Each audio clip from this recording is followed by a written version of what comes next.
우시집 막내가 소한테 형님 한대. 소가 글쎄 형님 소리를 들으면 뭐든지 시키는 대로 한대. 싸움을 그렇게 잘한대요. 천하장사를 13번인가 한 황소래요. 돈을 바가지로 긁는데요. 소쿨극장입니다. 구독과 좋아요 그리고 알람 설정 부탁드립니다. 오총각이 장가를 들어 우서방이 되었다. 가난한 집안의 막내라 세간이라고 받은 건 가마솥 하나와 장독, 그리고 돌투성이 밭대기 하나와 철도 안 든 순놈 송아지 한 마리뿐이었다. 혼례날 처갓집 식구들이 세간을 보고 수군댔다. 소치 하나야? 달랑 하나? 밭대기라고 저 돌 좀 봐라. 돌이 농사 짓겠다. 저 송아지는 또 뭐야? 콧뚜레도 안 꿰 녀석이잖아. 울상이 된 새신랑은 새색시 눈치를 살폈다. 새색시는 그 모든 것을 못 들은 척하고 방긋 웃어 보였다. 신랑은 그 미소 하나에 모든 걱정이 다 사라졌다. 우서방이 속삭였다. 너무 걱정하지 마시오. 이 소만 제대로 키우면 밥 굶을 일은 없을 거예요. 먹고 살 길은 산비탈을 개간해 밭대기를 늘려가는 것밖에 없었다. 그러려면 소가 쟁기질을 해야 하는데 아직도 툭하면 큰 집 어미소에게 달려가는 송아지를 길들이는 일이 급선무였다. 우서방은 송아지 키우는데 온 힘을 쏟았다. 추수하고 난 남의 콩밭에 가서 나다를 줍고 산에 가서 칡뿌리를 캐다가 쇠죽솥에 넣었다. 그런데 문제가 생겼다. 소치 하나뿐이라 쇠죽을 끓이면 밥을 못 짓고 밥을 지으면 쇠죽을 못 끓이는 것이다. 사람보다 소가 먼저라 우서방은 쇠죽을 먼저 끓였다. 사람이 먹는 밥보다 송아지가 먹을 쇠죽을 먼저 끓인다고 새색시가 눈치를 하면 마당으로 나가 별을 보는 척했다. 그러면 새색시가 따라 나와서는 신랑 옆에 앉아서 같이 별을 봤다. 나란히 앉아 별을 보다가 푸웃하고 새색시가 웃음을 터뜨렸다. 저 별을 먹으면 배가 부르려나요? 그 한마디에 둘이 함께 웃었다. 가난해도 웃을 수 있으면 됐다. 송아지에 그렇게 정성을 다했더니 금세 엉덩짝이 떡 벌어지고 머리 꼭대기엔 뿔이 삐죽 올라왔다. 이젠 드디어 소의 길을 들일 참이었다. 냇가 모래밭에서 큰형님이 앞에서 콧뚜레를 잡고 우서방이 뒤에서 쟁기를 잡았다. 송아지는 버티고 형님은 끌고 모래는 사방으로 튀었다. 이랴. 형님이 소리를 질렀지만 우서방은 차마 회초리를 들지 못했다. 우서방은 대신 소한테 이렇게 말했다. 형님, 우로 가십시오. 형님, 자로 가십시오. 짜증이 난 형님이 돌아보았다. 지금 나한테 하는 말이냐? 소한테 하는 말이냐? 우서방은 진지했다. 형님께 드리는 말입니다. 형님은 멍하니 동생을 바라보다가 황소를 바라보다가 다시 동생을 바라보았다. 내 놈이 제 정신이냐? 보름쯤 지나자 소가 제법 길이 들었다. 여전히 형님이 콧뚜레를 잡고 우서방이 쟁기를 잡았다. 형님, 저쪽으로 도세요. 형님, 서세요. 냇가에서 그 광경을 본 마을 안악들이 삼삼오오 모여들기 시작했다. 빨래하다 말고 재미난 구경을 하러 모여든 것이다. 그러자 소문이 나기 시작했다. 우간의 막내가 소한테 형님 한대. 소가 형님 소리를 듣고 움직인대. 아이고 세상에. 마침내 길이 다 들었다고 여긴 우서방은 산비탈을 개간하기로 했다. 그런데 냇가 모래밭에서는 그렇게도 잘하던 녀석이 어떻게 된 일인지 산비탈 밭에서는 우이독경이었다. 이랴. 산골짜기 떠나갈 듯 소리쳐도 다리에서 땅으로 뿌리를 내렸는지 꼼짝도 안 했다. 형님이 올라와 쟁기를 잡고 회초리로 때리며 이랴. 하고 목이 쉬라고 외쳐도 쇠고집을 꺾을 수가 없었다. 형님은 쟁기를 땅에 내팽개치고 씩씩대며 내려가면서 한마디 던졌다. 야, 이놈은 소가 아니라 돌덩어리다, 돌덩어리. 혼자 남은 우서방이 곰방대에 불을 붙이려다 문득 번쩍 다른 생각이 들었다. 쟁기를 잡고 조심스럽게 말했다. 형님, 앞으로 갑시다. 그 순간 소가 한 발을 내디뎠다. 우서방의 눈이 왕방울만 해졌다. 형님, 왼쪽으로 도세요. 소가 그대로 돌았다. 형님, 멈추세요. 그러자 딱 멈췄다. 우서방은 그 자리에서 무릎을 탁 하고 쳤다. 아이고, 이 녀석은 형님이라는 말을 듣고 싶은 게 아니라 형님 소리에 반응하는구나. 지나가던 홍영감이 배를 잡고 웃었다. 우서방, 그럼 자네는 저 황소의 동생인가? 그날 이후 우서방의 산비탈밭은 마을 최고의 구경거리가 되었다. 구경꾼들 틈에는 갓난아이를 업은 안악도 있었고 담뱃대를 문 노인도 있었으며 심지어 훈장어른까지 학동 하나를 데리고 구경 왔다. 훈장이 학동에게 나지막이 일렀다. 저것이 바로 우이독경의 반대 경우이니라. 소가 사람 말을 알아듣는 게 아니라 사람이 소 마음을 알아들은 것이지. 학동이 고개를 끄덕이는 척했으나 속으로는 그냥 웃긴다고만 생각했다. 우서방은 구경꾼들이 보는 앞에서는 쟁기질하지 않았다. 팔짱을 끼고 밭두렁에 앉아 담배만 피웠다.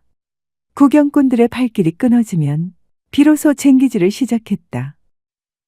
어느 날 밤 아내가 조용히 물었다. 여보, 소를 형님이라 부르면 우리보다 서열이 높은 거 아니에요? 우서방이 잠시 생각하더니 말했다. 그래도 쟁기는 끌어주잖소. 아내가 고개를 끄덕였다. 그럼 형님이 맞네요. 아내의 지적에 기분이 상한 우서방이 다음 날 일부러 형님을 빼고 소에게 말했다. 어서 갑시다. 소는 미동도 안 했다. 가자. 꿈쩍도 안 했다. 야, 가자. 그 자리에 소가 드러누웠다. 그러자 마을 사람들이 또 몰려와 웃고 난리였다. 이젠 말도 안 듣네. 결국 우서방이 졌다. 형님, 갑시다. 그제야 소가 일어났다. 화가 난 우서방이 소를 몰고 우시장으로 갔다. 하지만 소문이 이미 퍼져 있었다. 이 소, 그 형님 소 아니요. 그 소를 사면 나도 형님이라고 불러야 하나? 아무도 소를 사지 않았다.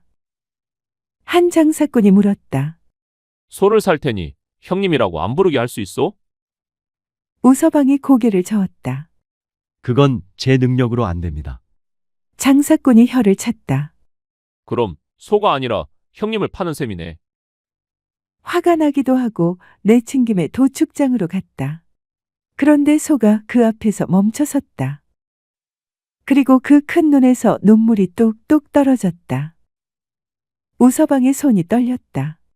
장가올 때 받은 그 송아지, 직접 먹이고 키운 세월이 그 순간에 밀려왔다. 우서방은 소의 목을 끌어안고 울었다. 형님, 내가 잘못했소.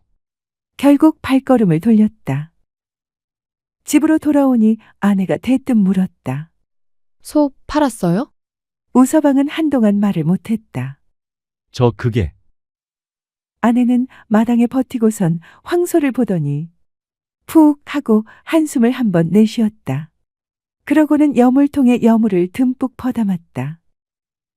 황소가 맛있게 먹는 걸 보며 아내가 중얼거렸다.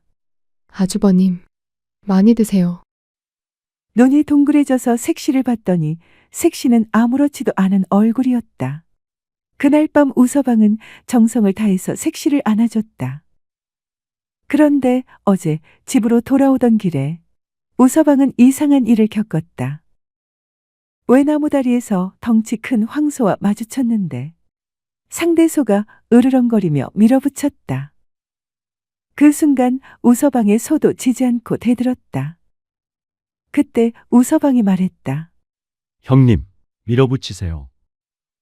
형님 소가 앞으로 한 걸음씩 전진하더니 점점 상대 황소를 밀어냈다. 상대 황소는 결국 고개를 돌리고 외나무 다리에서 물러났다. 형님 손은 더 쫓지 않고 그 자리에 조용히 멈춰 서 있었다. 우서방이 말했다. 형님 갑시다. 형님 손은 묵묵히 앞으로 걸어갔다. 우서방이 중얼거렸다. 우리 형님 장사소였구나. 그로부터 2년의 세월이 흘렀다. 밭에는 매년 콩을 심었고 끼니 때마다 쇠죽솥에는 콩이 그득해졌으며 형님 황소의 덩치는 그야말로 산처럼 우람해졌다. 그해 가을 이웃마을 박서방이 찾아와 소싸움을 붙여보자고 했다. 박서방 소는 이 일대에서 소문난 싸움소였다. 우서방, 우리 소끼리 한번 붙여봅시다. 지는 쪽이 콩 2가마 내기요. 우서방은 황소를 힐끗 봤다. 황소도 우서방을 힐끗 봤다.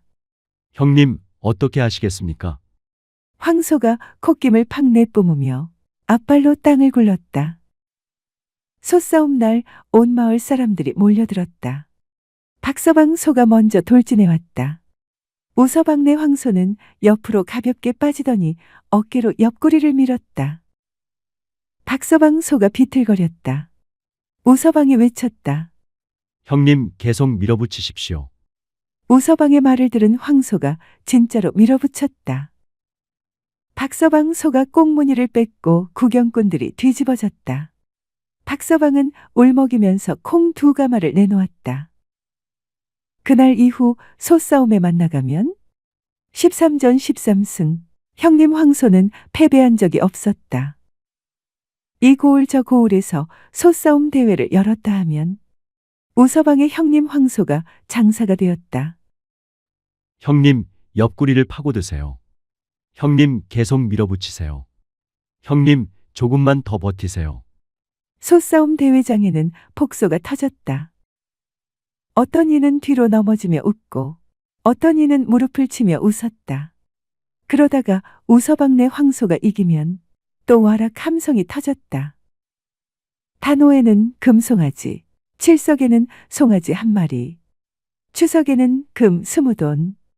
우서방은 점점 부자가 되어갔다.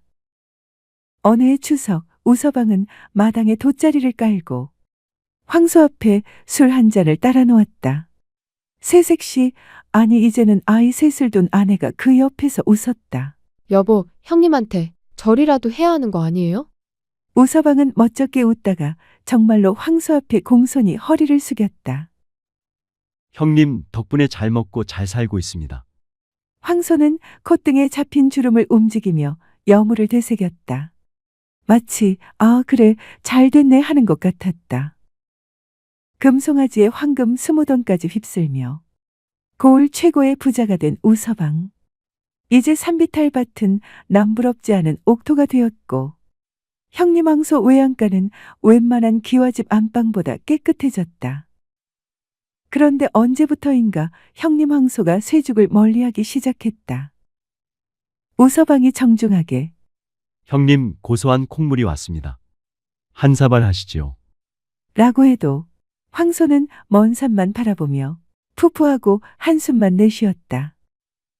병이라도 났나 싶어 의원을 불러보니 심장이 너무 빨리 뛰는 걸 보니 마음의 병이요. 라는 소리만 돌아왔다. 알고 보니 사연은 이랬다. 이웃 고을 박진사 댁에 꽃분이라 불리는 아리따운 암소가 1마리 있었는데 지난 소싸움 대회 때 응원을 온 그 암소를 보고는 형님 황소가 홀딱 반한 것이다. 우서방은 황소 형님을 장가 보내기 위해 결단을 내렸다. 비단 수건을 목에 두르고 박진사 댁을 찾아가 당당하게 청혼했다. 천하장사 우리 형님 황소가 진사님 댁의 꽃분이를 흠모합니다. 암소를 파시든지 아니면 혼사를 치러주시지요. 박진사는 콧방귀를 뀌었다.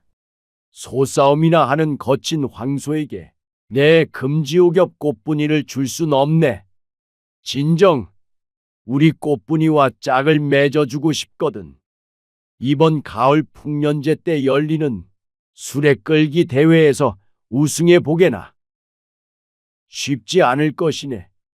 힘만으론 안 되고 주인의 말에 일사불란하게 움직여야 하는 법이라네. 집에 돌아온 우서방은 황소의 귀에 대고 속삭였다. 형님, 꽃분이 형수님을 모셔오려면 이번에 실력 발휘 좀 하셔야겠습니다.